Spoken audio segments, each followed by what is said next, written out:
Assalamualaikum adik-adik semua. Jumpa lagi bersama saya dalam mata kuliah Bahasa Indonesia fokus pada tata tulis karya ilmiah. Apa topik kita kali ini? Ini dia topik kita. Nah, yuk mari kita ikuti dengan penuh perhatian.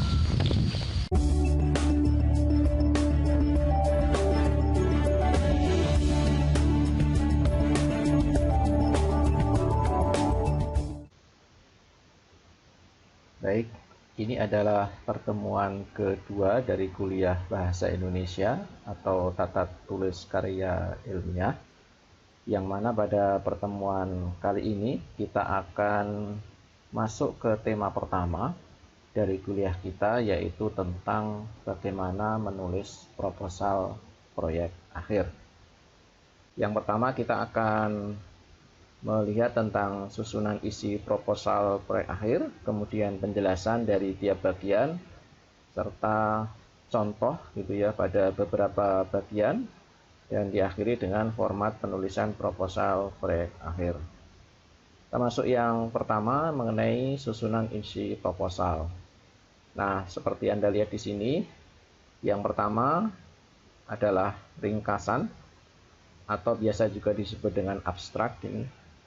Kemudian yang bagian kedua berisi tentang daftar isi, daftar gambar, serta daftar tabel. Kemudian masuk ke bagian yang berikutnya, bab 1 yaitu pendahuluan, diikuti dengan tinjauan pustaka, perancangan, dan jadwal serta anggaran biaya. Dan pada bagian akhir dari proposal Anda akan berisi tentang daftar pustaka. Mari kita coba telusuri beberapa bagian ini. Yang pertama tentang ringkasan.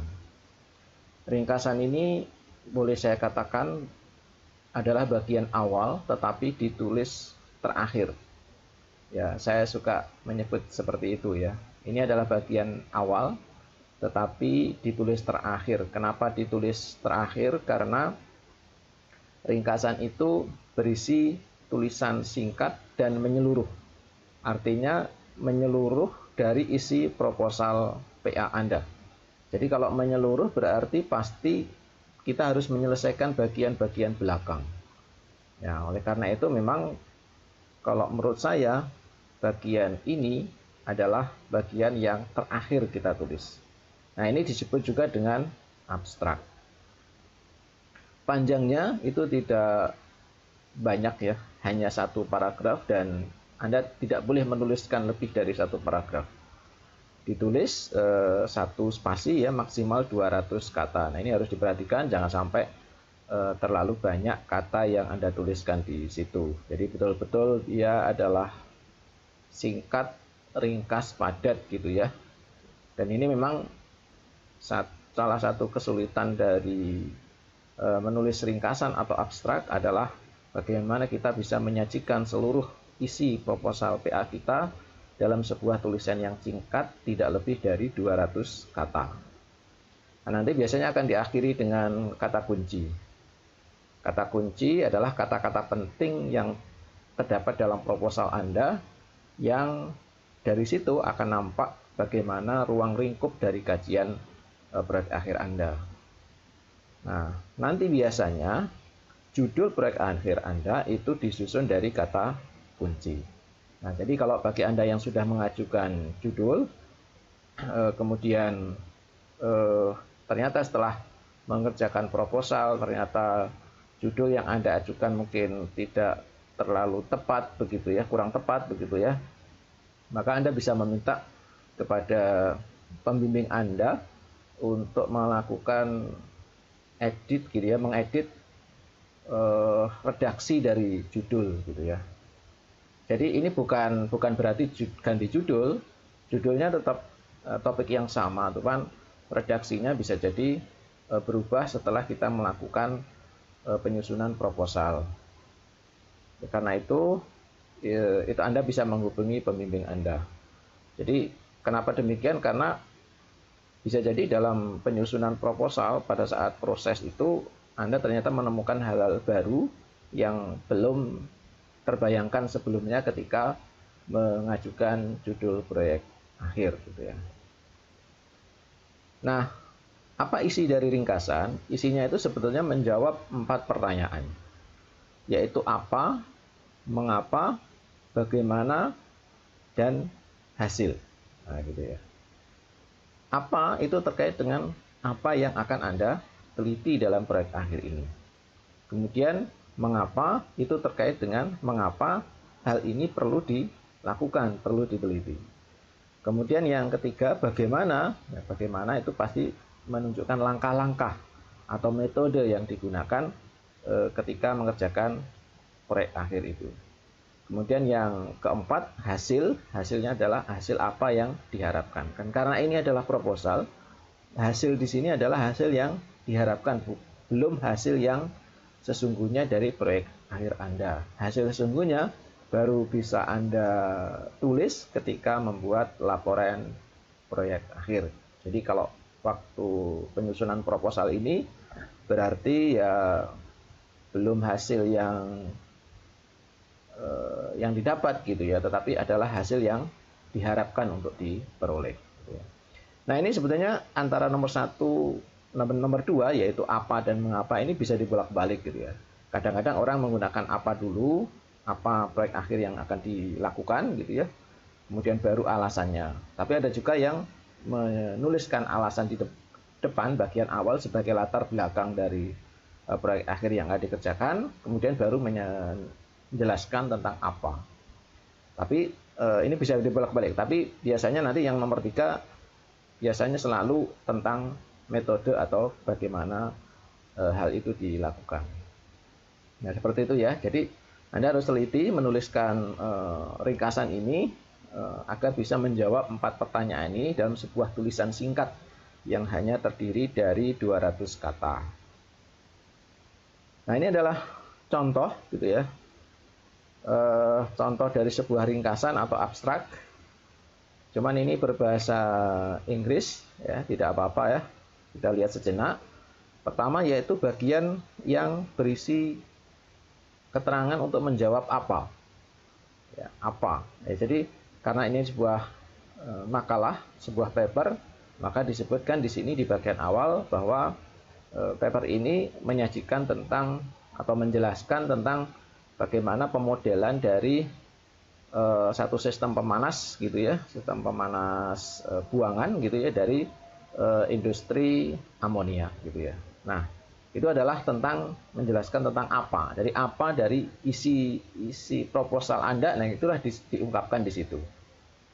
Kemudian mengapa itu perlu dilakukan. Jadi di sini dijelaskan bahwa ada satu model identifikasi yang selama ini diperlukan gitu ya untuk mencakup perubahan kondisi yang ada, mulai dari startup, industri itu mulai dijalankan, operasi normal hingga kemudian shutdown. Nah, ini adalah untuk menjawab bagian mengapa. Kemudian bagaimana? Nah, ini dijelaskan di bagian selanjutnya ya, tentang adanya algoritma yang dipakai, kemudian bagaimana sinyal-sinyal eksperimen yang dibutuhkan gitu ya, hingga kemudian bagaimana hasil itu diperoleh. Nah, di sini di bagian akhir dijelaskan dengan cara seperti itu maka didapatkan hasil yang sangat menjanjikan, kira-kira begitu, bahwa itu hasil yang diperoleh, model identifikasi yang diperoleh tadi sepertinya cukup menjanjikan untuk menunjukkan adanya kondisi operasi yang ada di industri. Nah, ini adalah contoh dari sebuah ringkasan atau abstrak ya. Kemudian di bagian akhir diikuti dengan kata kunci gitu ya. Oke. Selanjutnya bagian setelah ringkasan, maka selanjutnya adalah halaman daftar isi. Daftar isi itu menunjukkan judul bab atau subbab serta letak halamannya gitu ya. Nah, kalau daftar tabel itu menunjukkan judul atau keterangan gambar gitu ya. Kemudian kalau daftar tabel ya keterangan atau judul tabel gitu ya, yang ada di naskah proposal Anda serta itu terletak di halaman berapa begitu ya. Ini berada di halaman yang terpisah ya, daftar isi, kemudian beda halaman selanjutnya daftar gambar, kemudian halaman selanjutnya daftar tabel gitu ya. Maksud saya daftar isi, daftar gambar, dan daftar tabel itu tidak Anda letakkan di satu halaman yang sama gitu ya. Nah, saran saya daftar itu Anda buat secara otomatis gitu ya dengan pengolah kata yang Anda gunakan gitu ya.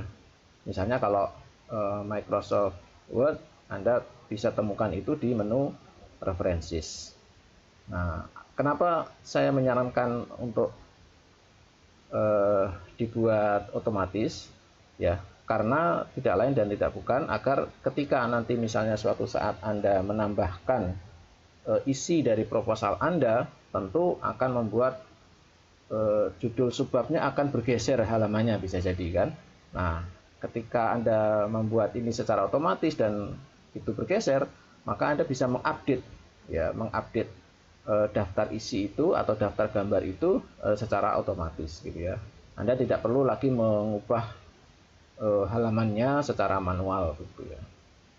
Nah, syaratnya, jadi kalau menggunakan Microsoft Word, syaratnya adalah bahwa setiap judul atau subbab, ya, judul bab atau subbab itu Anda menggunakan style heading, ya mulai dari heading 1, heading 2, misalnya Anda judul babnya menggunakan heading 1, kemudian subbab berikutnya menggunakan heading 2, kemudian sub-subbabnya menggunakan heading 3 gitu ya. Nah, maka itu baru bisa secara otomatis dibuat daftar isi dengan menu references, kemudian Anda pilih table of contents, maka di situ akan tertulis atau tercetak secara otomatis di halaman daftar isi itu berupa daftar isi dari judul bab dan subbab yang memiliki style heading 1, heading 2 dan seterusnya. Nah, kalau gambar atau tabel itu menggunakan stylenya adalah caption. Nanti tiap-tiap caption, kalau gambar misalnya Anda beri caption dengan nama gambar, sedangkan tabel Anda gunakan caption tabel. Ini untuk membedakan saja ya, untuk membedakan sehingga nanti ketika membuat daftarnya Anda jelas daftar apa yang dibuat. Kalau menggunakan caption, maka daftar gambarnya adalah daftar gambar dengan nama caption gambar. Kalau daftar tabel, maka Anda cantumkan nanti caption dengan nama tabel. Karena kenapa demikian? Karena memang kalau di Microsoft Word untuk membuat daftar gambar atau daftar tabel itu sama-sama menggunakan menu table of figure ya. Jadi ini harus diberi nama masing-masing. Nah, selanjutnya masuk ke bagian pendahuluan.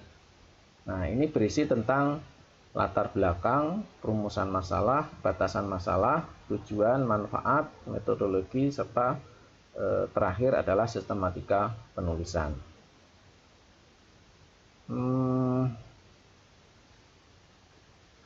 Latar belakang. Jadi bagian pertama adalah latar belakang. Ini adalah untuk menjawab mengapa Anda perlu meneliti atau membuat proyek akhir Anda. Nah, gitu ya. Jadi Anda mengumpulkan sumber-sumber, ya. Anda mengumpulkan sumber-sumber, terus kemudian Anda membuat argumentasi. Ya, argumentasi yang mana Anda susun argumentasi Anda itu berdasarkan sumber yang terpercaya, misalnya tentang masalah yang diungkap di penelitian lain atau dari lembaga resmi atau media massa yang terpercaya begitu. Nah, ini Anda susun informasi-informasi itu sehingga membentuk satu argumentasi gitu. Mengapa Anda perlu melakukan atau meneliti topik proyek akhir Anda. Sebagai contoh di sini, kalau Anda misalnya ingin meneliti dengan topik sistem monitoring udara, maka pada bagian latar belakang di bab pendahuluan ini Anda bisa ungkapkan dengan urutan seperti ini kira-kira. Yang pertama Anda tuliskan begitu ya tentang pentingnya udara yang berkualitas baik, yang bersih gitu ya. Dan bahayanya udara kotor bagi kehidupan manusia gitu ya. Dan jangan lupa di sini bisa Anda cantumkan rujukan atau kutipan dari artikel ilmiah tentang kesehatan misalnya, tentang pernapasan gitu ya, tentang pentingnya udara bagi kehidupan manusia. Dan kemudian selanjutnya diikuti dengan kondisi udara. Jadi kalau di bagian pertama tadi Anda sudah ungkapkan bahwa udara itu yang bersih itu penting bagi kehidupan manusia, dan kalau udara kotor itu berbahaya, maka Anda di bagian selanjutnya, di paragraf selanjutnya itu menceritakan tentang kondisi udara, baik di tingkat global ataupun di tingkat lokal dalam beberapa tahun belakangan ini bagaimana trennya, perkembangannya. Jangan lupa ini juga diberi rujukan atau referensi, bisa dari artikel atau juga dari berita. Nah, artinya di sini Anda sedang menyusun dasar dari argumentasi Anda. Nah, ketika Anda menyusun bahwa udara itu penting, udara yang bersih itu penting, gitu ya.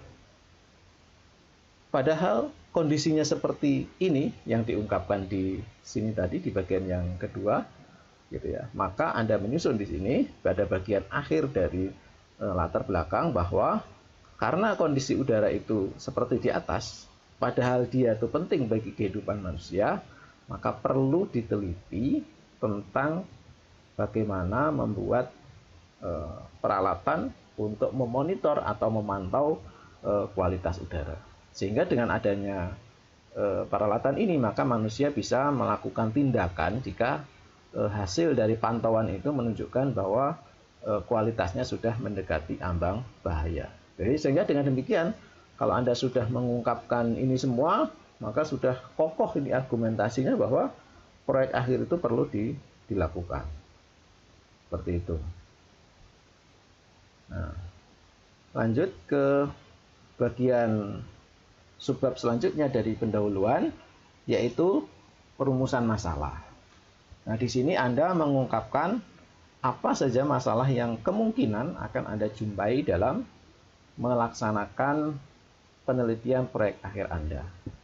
Ya, bukan masalah yang dihadapi saat ini atau yang telah terjadi.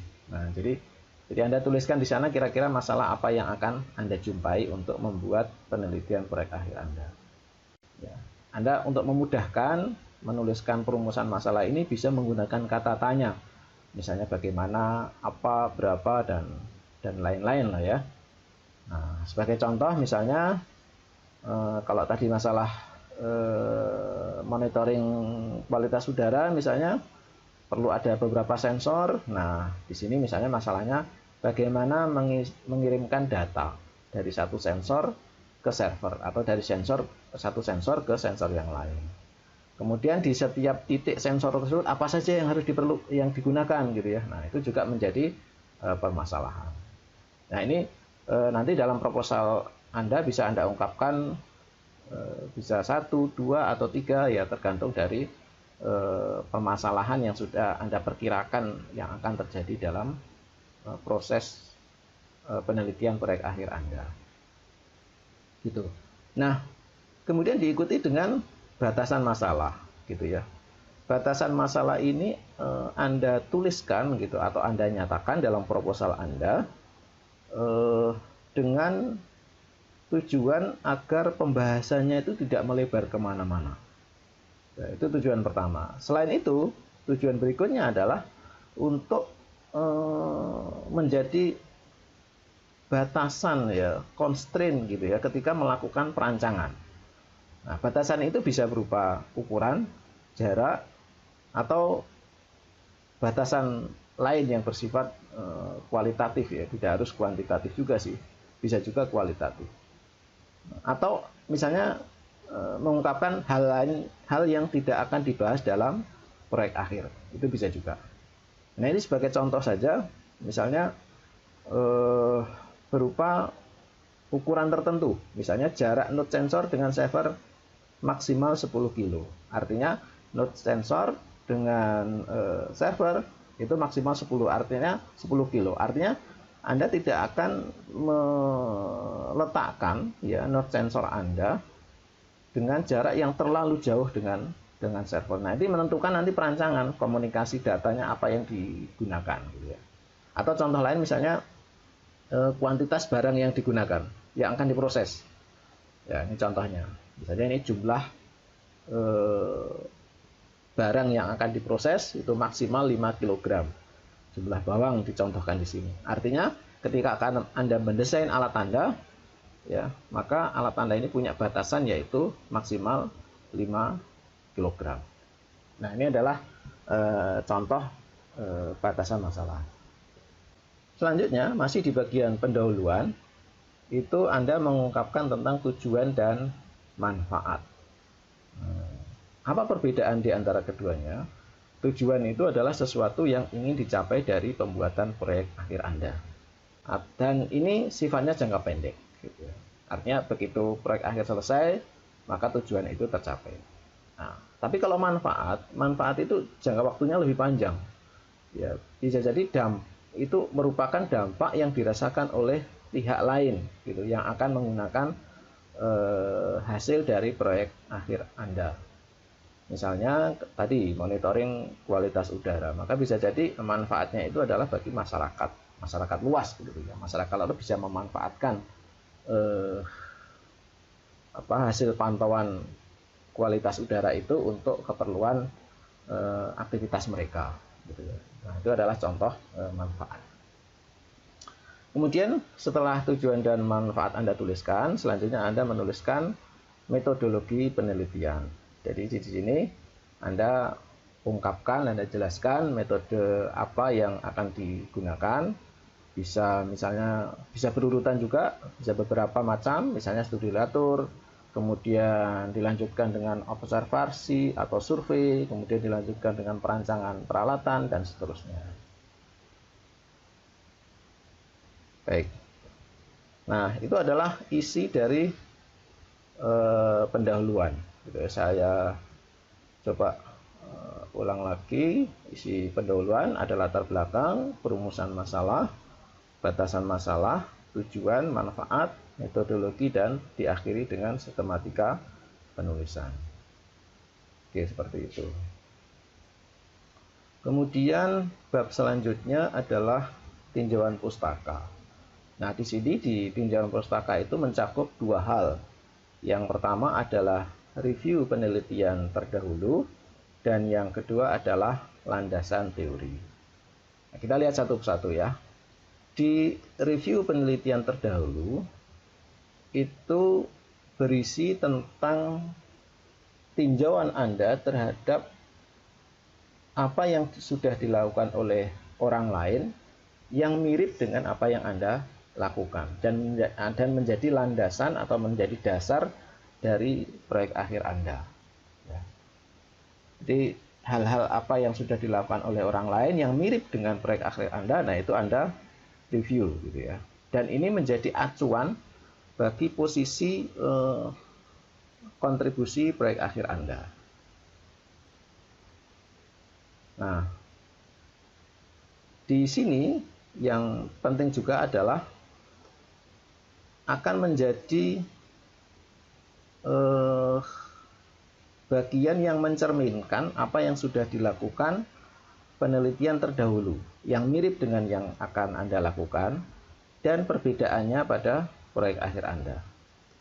Di sini kata yang saya gunakan adalah mencerminkan. Artinya tidak harus perbedaannya itu dinyatakan secara vulgar, gitu ya, dituliskan dalam bentuk tabel, misalnya perbedaan penelitian ini begini, penelitian itu begitu, dan penelitian saya, proyek akhir saya seperti ini. Tidak harus diperbandingkan secara letterless begitu, secara vulgar begitu.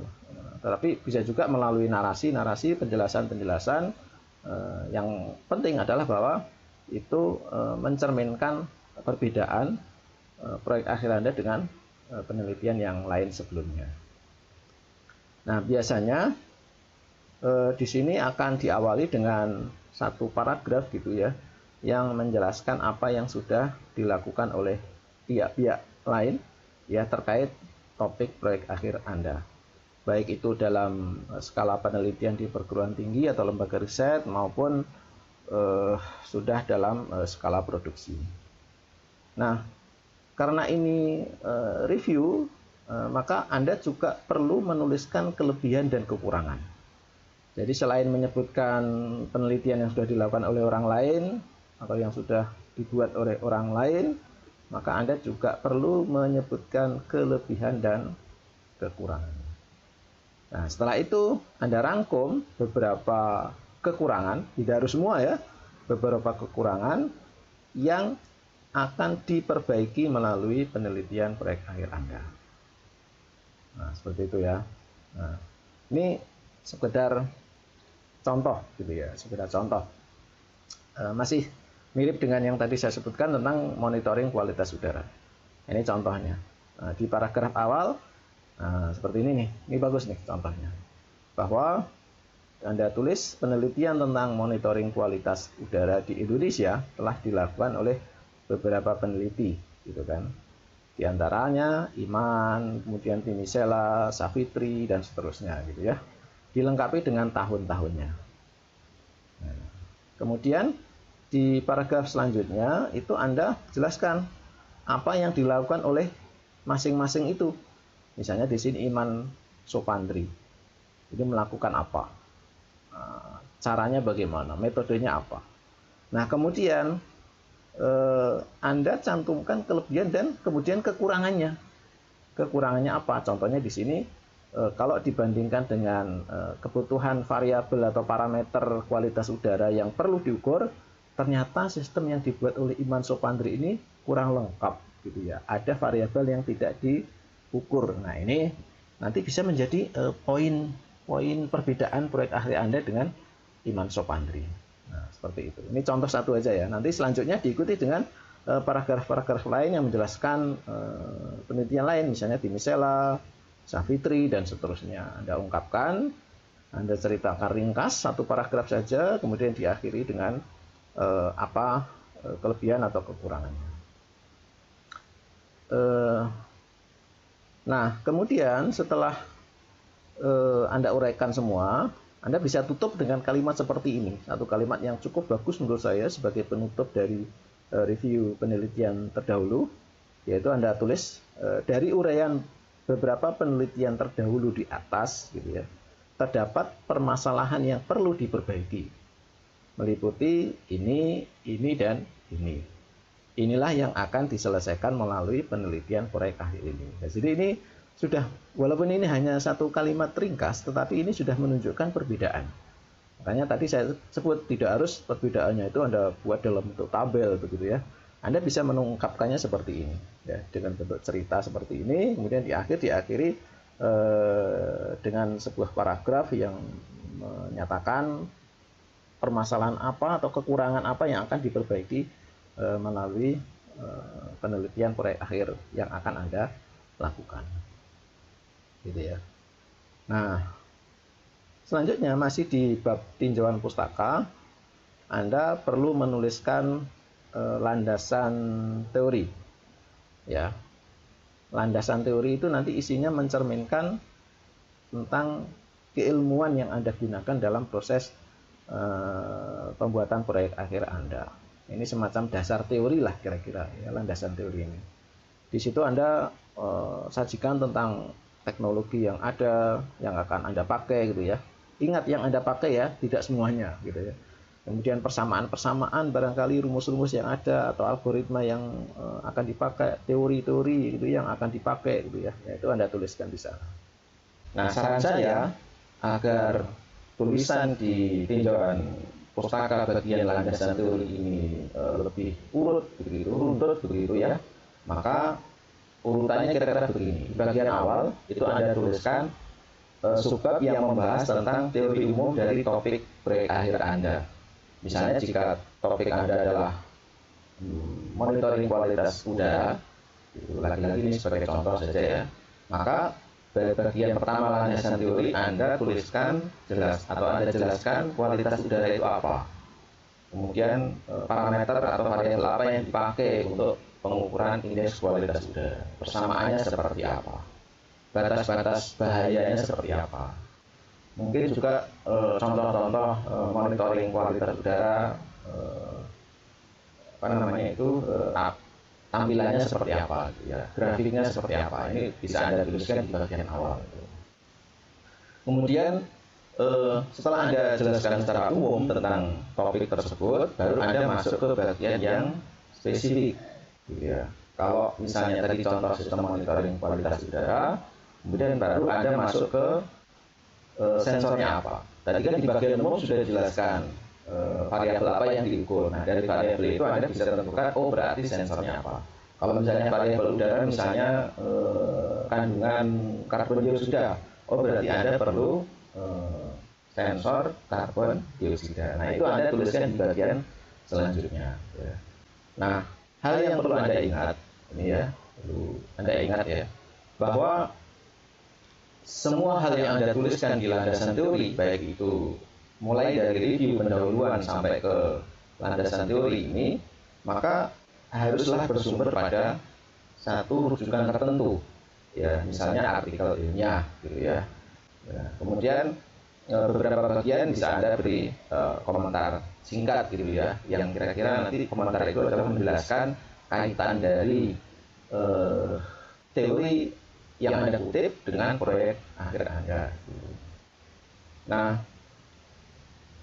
dasar teori yang diperlukan tapi sudah terlalu umum, sudah menjadi pengetahuan yang sangat luas gitu, maka itu tidak perlu ditulis.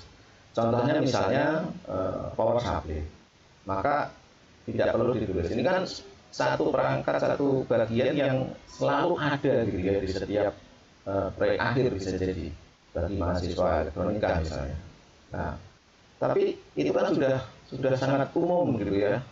Itu diperlukan tapi itu sudah sangat umum, jadi hal seperti ini tidak perlu ditulis gitu ya.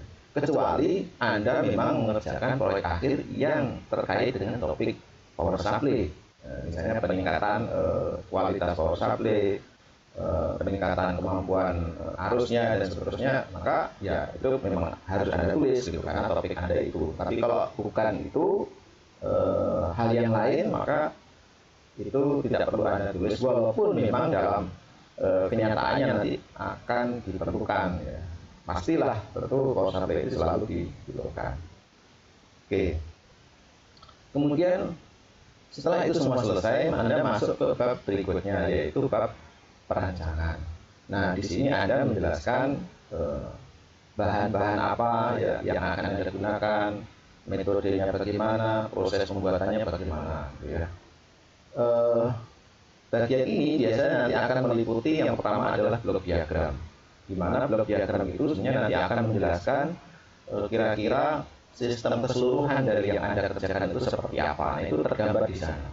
Dan jangan lupa Anda sertakan penjelasan. Jadi jangan hanya gambar blok diagram dari sistem Anda saja, tetapi juga diberikan penjelasan dan cara kerja dari tiap-tiap blok, gitu ya.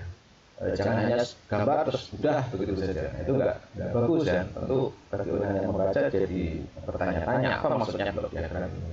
Oleh karena itu perlu Anda jelaskan. Nah, kalau misalnya di situ ada hardware dan software, maka untuk software Anda perlu melengkapi dengan flowchart. Kalau hardware berarti mungkin gambar desain prototipe-nya lah gitu ya.